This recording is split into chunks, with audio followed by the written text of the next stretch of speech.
Bonjour les amis, j'espère que vous allez bien. Ici Daniel Bolo, généraliste en ressources humaines. Je parle d'immigration, carrière et vocation. Et aujourd'hui, je me propose dans cette vidéo de démonstration de vous faire une petite démo sur le CAQ, Certification d'acceptation Québec. Alors, c'est une très grande étape, une étape importante pour ceux qui veulent étudier au Québec et qui auront bien évidemment à faire cette demande. Alors, suivez-moi sur mon écran et on va essayer de le faire parce qu'il y a bien évidemment plusieurs étapes. Donc, on va commencer par les informations les plus importantes avant d'aller en profondeur. Donc, vous pouvez vous rendre sur le site de Québec, du site du gouvernement du Québec, québec.ca, éducation. Vous pouvez vous rendre là-dessus et parcourir un peu les informations avant de cliquer sur, parce qu'il faut être prêt. C'est vrai, vous pouvez sauvegarder la demande, mais c'est important d'être prêt une fois pour déposer. Alors, on dit présenter votre demande, comment préparer votre demande. Il vous faut bien évidemment numériser vos documents, votre passeport, la lettre d'admission, tout ce qu'elle doit contenir, également votre carte de crédit de type Visa, Mastercard ou American Express pour pouvoir payer les frais en ligne. Maintenant, votre plus récent CAQ, s'il y a lieu, etc. Donc ça, c'est vraiment les documents dont vous avez besoin pour pouvoir faire votre demande. Alors, ce qui est également aussi important, je sais, payer les frais. Quels sont les frais? Donc, à ce jour, les frais de CAQ sont de 124 dollars qui doivent être payés en entier en dollars canadiens par vous ou par une autre personne. Bien évidemment, euh, avec les cartes bancaires en ligne. Alors, ces frais ne sont pas remboursables, même si votre demande est refusée. Vous ne pouvez pas les déduire des frais exigés par le gouvernement du Canada.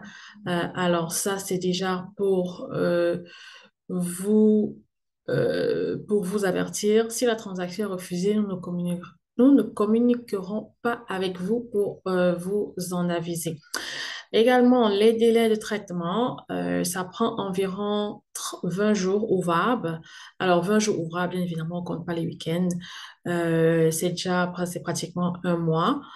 Un mois, on va dire, parce que 5, ouais, c'est un mois de lundi à vendredi. C'est un mois. Donc, vous devez vous attendre à un mois, peut-être 1 à 2 mois, juste pour prévoir. Ça, c'est en ce qui concerne les délais ou le délai de traitement. Alors, autre chose qui est important également pour vous, consultez votre dossier en ligne. Donc, lorsqu'on va, au fur et à mesure qu'on va remplir la demande, vous pourrez le voir. Ce qui se passe, c'est que lorsque vous faites votre demande, en fait, vous n'avez pas besoin d'envoyer directement votre, euh, d'envoyer directement vos dossiers pour la preuve financière. Vous devez maintenant les envoyer par Arima. Donc, le Québec a une nouvelle plateforme. Alors, je cherche ça, j'ai vu ça là tout à l'heure. Arima. C'est ça, le Québec a une plateforme maintenant où vous pouvez envoyer les documents. Si vous résidez dans tout autre pays, vous devez présenter vos preuves de capacité financière au bureau des visas qui traitera votre demande de permis d'études. Donc, quand vous voulez fréquenter au Québec, vous devez envoyer vos documents de preuve financière par Arima et également comment dire ça, quand vous faites votre demande de permis d'études. Parce que le permis d'études, c'est le gouvernement fédéral qui le donne, ne l'oubliez pas. Le Québec donne le CAQ, Certification d'acceptation Québec, mais le permis d'études et le visa, c'est le gouvernement canadien tout entier, comme IRCC, le site de l'immigration Canada, et c'est le gouvernement canadien tout entier, parce que vous devez le savoir, le gouvernement du Québec est différent du gouvernement fédéral ou canadien. Donc, on y reviendra, mais c'est ici, à la fin de votre demande, que vous devrez envoyer vos documents. On n'aura pas le temps de couvrir Arima tout entier aujourd'hui, mais juste pour vous prévenir. Alors, après avoir pris connaissance de toutes les informations, vous pouvez cliquer directement ici, accéder à la demande de sélection temporaire pour études. Donc, vous arrivez sur cette page-ci, comme vous pouvez le voir, immigration et francisation, intégration. Donc, on va juste essayer de prendre comme les éléments vraiment les plus importants jusqu'au paiement. Essayer de faire ça sous 30 minutes parce que ça peut être quand même assez long. Vraiment, prenez le temps de lire toutes les informations. Parce que je sais que si je pars comme tout en détail, vous ne suivrez même pas toute la vidéo. Donc, quand même, pour ceux qui vont suivre toute la vidéo, j'espère que je vais essayer, on va essayer de remplir ça ensemble. C'est pour ça que j'ai donné les informations les plus importantes au début. Une fois de plus, je vais utiliser mon nom. C'est ça. Donc, vous avez là le nom, le prénom, nom de famille après mariage s'il y a lieu. Euh, je- ouais, si vous avez d'autres noms. Blablabla. Voilà, ici aussi, la liste des établissements d'enseignement désignés. Une fois de plus, vous voyez, ils l'ont mis là. Une fois de plus, si vous avez des doutes ou bien si vous n'avez pas accès, si vous n'avez pas eu le temps de vérifier cette liste dans le passé, pour voir les établissements qui peuvent vous donner accès à un permis de travail post-diplôme après vos études. Vous pouvez également faire votre recherche en cliquant ici. Alors, on va faire suivant. OK, je pense que tu dois cliquer sur Je ne suis pas un robot à toutes les étapes. OK, le sexe, état matrimonial. Vous mettez votre sexe et votre état matrimonial. La date de naissance. Bon, on va mettre tout au hasard, hein. Avant 2009, on va mettre 2000, le 5 juin 2000. Lieu de naissance, euh, on va mettre Abidjan. Euh, je je sais pas moi, ben je dis juste n'importe quoi là.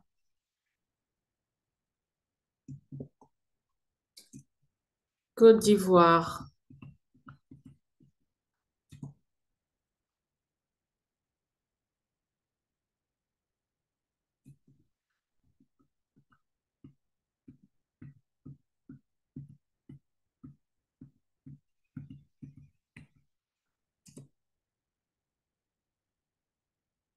C'est ça. Donc, généralement, pour nos pays, provinces, États, départements, c'est pas obligatoire. Donc, français, langue maternelle, français, principale langue parlée, langue de correspondance, si vous préférez le français ou l'anglais. Oh, ça, c'est adresse de correspondance. Adresse de correspondance. Alors, généralement, ce que je fais, je vais prendre un quartier de mon pays, par exemple, parce que généralement, c'est ça, nous, on n'a pas tout au long, blablabla. Généralement, ça marche pour moi. Je mets juste le quartier et puis le district, par exemple, dans la cinquième. C'est ça, parce qu'on n'a pas les rues bien déterminées. Si vous avez les rues bien déterminées chez vous, tant mieux. So, c'est ça. On va juste...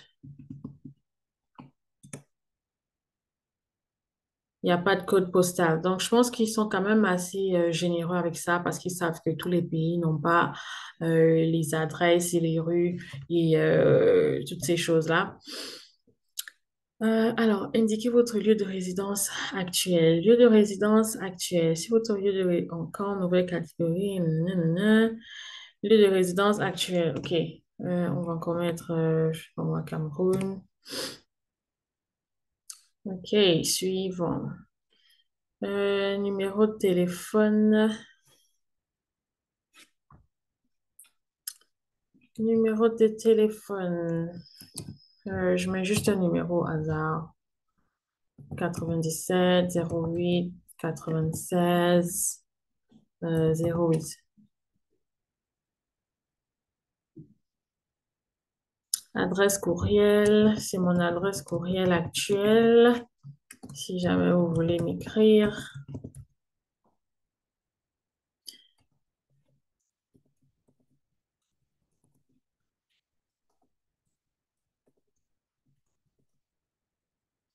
Nombre de correspondance, français. Si c'est l'anglais que vous parlez, vous pouvez écrire anglais.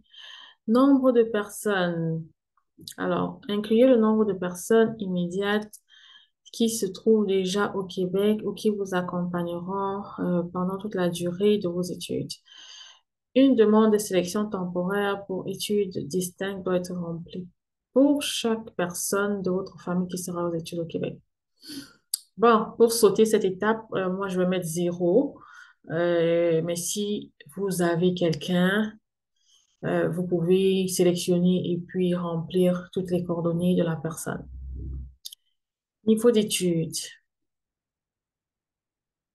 Donc, indiquez le niveau d'études dans lequel vous êtes admis au Québec.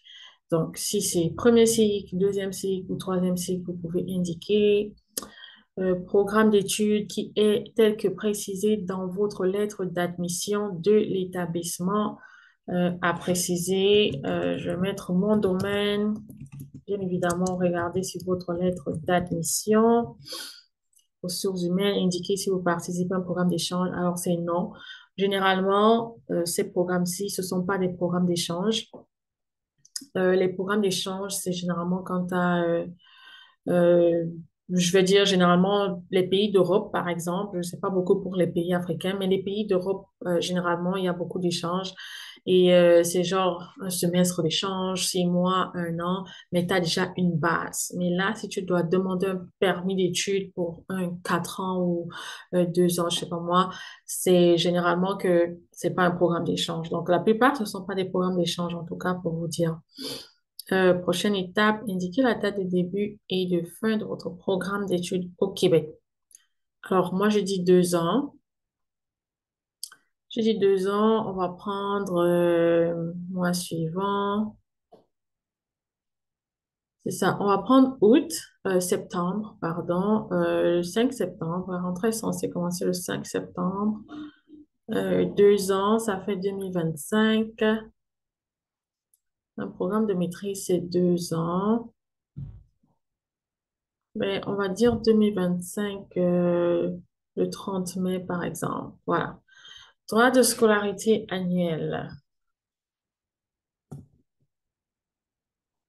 Droit de scolarité annuel, 20 000 $. Précisez le montant des droits de scolarité, puis selon les renseignements dont vous disposez. Bien évidemment, regardez sur votre lettre d'admission, s'il vous plaît. C'est juste pour les fins de la démonstration. Nom de l'établissement. HEC, moi je vais choisir HEC Montréal parce que c'est là-bas que je fréquente. Suivant. Indiquez si vous avez déjà eu un certificat d'acceptation Québec pour études. Ça dépend parce que certains, c'est leur deuxième ou troisième fois qu'ils appliquent. Donc, je suppose que si vous êtes nouveau, c'est non. Précisez à quel service du gouvernement canadien vous présenterez votre demande de permis d'études. Avant de faire votre choix, lisez le message qui apparaît lorsque vous pointez sur l'icône. Alors, il y a point d'entrée au Canada, immigration, réfugiés et citoyenneté Canada, bureau canadien des visas à l'étranger. Alors, généralement, c'est bureau canadien des visas à l'étranger pour nous. Point d'entrée du Canada, il faut que vous soyez, donc vous pouvez pointer pour lire, résident permanent des États-Unis, ressortissant français résident à Saint-Pierre et Miquelon ou citoyen danois résident au Groenland. Vous pouvez aussi choisir de faire votre demande à un bureau canadien des visas avant de venir au Canada. Donc ça, c'est pour les Américains et les Français. La deuxième option, Ouais, si vous résidez déjà au Canada. Donc, généralement pour les personnes de l'Afrique francophone ou même anglophone, subsaharienne, même les Français, l'Afrique du Nord, vous pouvez également cliquer Bureau canadien des visas à l'étranger, mais vous allez devoir comme savoir, vous allez chercher vraiment quel est. On sait que pour la plupart des pays de l'Afrique francophone, c'est Dakar, au Sénégal. Mais faut vous rassurer en allant sur le site de l'Immigration Canada pour voir si vous êtes de l'Afrique du Nord. Il y a beaucoup de pays en fait, en tout cas en Afrique du Nord, comme où est-ce qu'il y a des centres de réception de visa. Donc, faut vous renseigner, c'est par rapport au pays. Alors, la deuxième question ne nous concerne pas. On va cliquer sur suivant. Vous n'avez pas besoin de fournir des renseignements sur la situation financière. Cliquez sur le bouton suivant pour continuer. Alors, donc, à cette étape, comme je vous l'ai dit au début, vous n'avez pas besoin de fournir vos informations sur la situation financière, mais une fois que vous avez votre aide-mémoire, vous allez devoir vous servir de ça pour envoyer vos documents par ARIMA.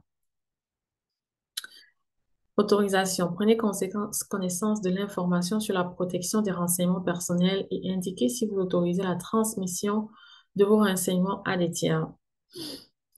Alors, si vous autorisez à l'immigration, vous cliquez sur oui, à transmettre à l'établissement d'enseignement où vous poursuivez vos études, vos noms, prénom, date de naissance, sa période de validité, le programme ou le niveau d'études autorisé. Bon, indiquez si vous autorisez le ministère de l'Immigration, de la francisation et de l'intégration à transmettre à une tierce personne permet blablabla, tout de renseignement, document. Alors ici c'est non. Ok, on va juste faire précédent. Peut-être j'ai pas bien lu.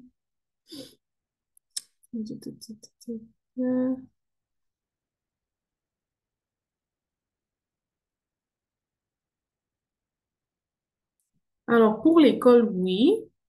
Mais tierce personne, alors c'est non, sauf si vous avez eu recours à un service avec un consultant en immigration qui va faire toute la démarche vraiment légale pour pouvoir appliquer en votre faveur. Parce que quand ce sont les représentants, ils doivent remplir un formulaire et dire qu'ils sont votre représentant. À ce moment-là, ça sera oui. Mais si vous n'avez pas de représentant, vous pouvez cliquer sur non. Dans le cas de la présente demande, une personne a-t-elle eu pour vous un rôle d'assistance, de conseil ou de représentation? Donc, si vous n'avez pas de représentation, c'est non. Si vous avez la représentation, ça sera oui. Le registre québécois qui n'est pas... Le ministère refusera cependant de traiter avec un consultant en immigration qui n'est pas reconnu au registre québécois des consultants en immigration. Donc, assurez-vous que si vous prenez un consultant qui soit enregistré au registre québécois, parce qu'il y a le registre québécois et le registre canadien. Donc, ils ne veulent pas que la personne soit juste au registre canadien, mais bien au registre québécois. Assurez-vous-en. Suivant. Alors, c'est ça. Donc ici, c'est un récapitulatif de vos données, juste pour la vérification, pour vérifier que toutes vos données ont été bien rentrées. Si vous voulez faire une modification, vous cliquez sur modifier. S'il n'y a pas de modification, vous pouvez soit imprimer la page pour faire sûr que vous vous rappelez de vos données, ou si vous êtes confiant, vous pouvez cliquer sur suivant et ça vous amène à l'étape 10. Profil de consultation. Créez votre profil de consultation en ligne. La création de votre profil de consultation est obligatoire pour sauvegarder votre demande et avoir accès à la consultation en ligne. Voilà, ok, donc moi je vais m'arrêter là, je pense, je vais m'arrêter là. parce que c'est l'étape que j'aime pas beaucoup. J'aime pas créer les mots de passe et tout, et les questions, parfois les questions de sauvegarde, là, j'aime pas ça. J'aime pas ça, j'aime pas ça. C'est ça, c'est dommage que ici, ça, mais comme je le dis, les frais de paiement pour le CAQ, c'est 124 $, on l'a vu au départ. C'était juste vraiment pour vous montrer un peu comment est-ce que ça se passe ici. Et après, vous créez un code utilisateur, vous confirmez votre code, un mot de passe. Veuillez lire attentivement les instructions pour le code utilisateur ou pour le mot de passe. Également ici, vous pouvez créer des questions, créer des réponses et faire sûr que vous ne les oubliez pas. C'est ça. Et quand vous aurez fini, vous aurez la possibilité de sauvegarder votre demande. Donc là, moi, je ne vais pas sauvegarder. Vous aurez la possibilité de sauvegarder votre demande, de faire le paiement à l'aide de votre Mastercard, comme on l'a vu ici. Et ensuite, l'étape 12, on va vous donner votre l'étape 12, on va vous donner comme un numéro. Vous aurez un numéro dès que vous sauvegardez, un numéro que vous pouvez sauvegarder au cas où vous voulez, par exemple, revenir pour faire le paiement plus tard. Je pense que vous avez la possibilité de faire le paiement plus tard, d'autres frais de votre permis d'études. C'est ça. À partir du moment où vous avez un numéro, vous pouvez consulter votre dossier ou faire un paiement. Se faire représenter par paiement des frais, paiement des frais.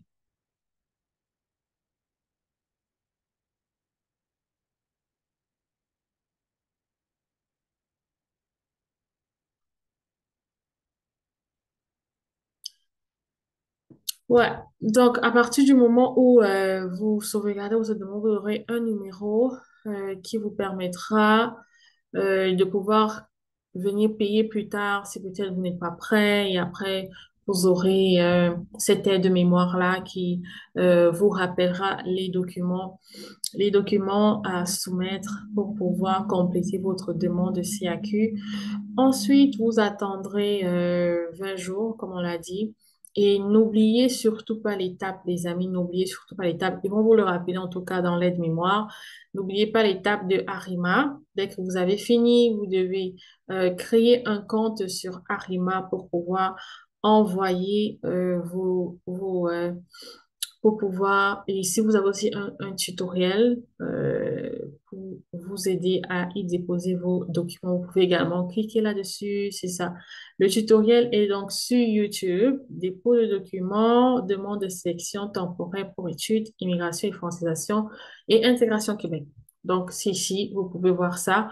Comme on l'a vu, je pense que ça pourra compléter un peu cette vidéo-ci sur Arima parce que c'est une toute autre plateforme. Donc, on se retrouve dans une autre vidéo, espérant que ma petite démonstration vous aura aidé. On peut malheureusement pas partir jusqu'à la fin parce qu'il faut faire le paiement et encore bien d'autres étapes que vous êtes appelés à expérimenter vous-même si vous voulez faire une demande de CAQ. Je vous souhaite bonne chance et j'espère également que tout avance pour le mieux dans votre démarche euh, d'immigration au Canada. On se retrouve très très prochainement. D'ici là, portez-vous bien.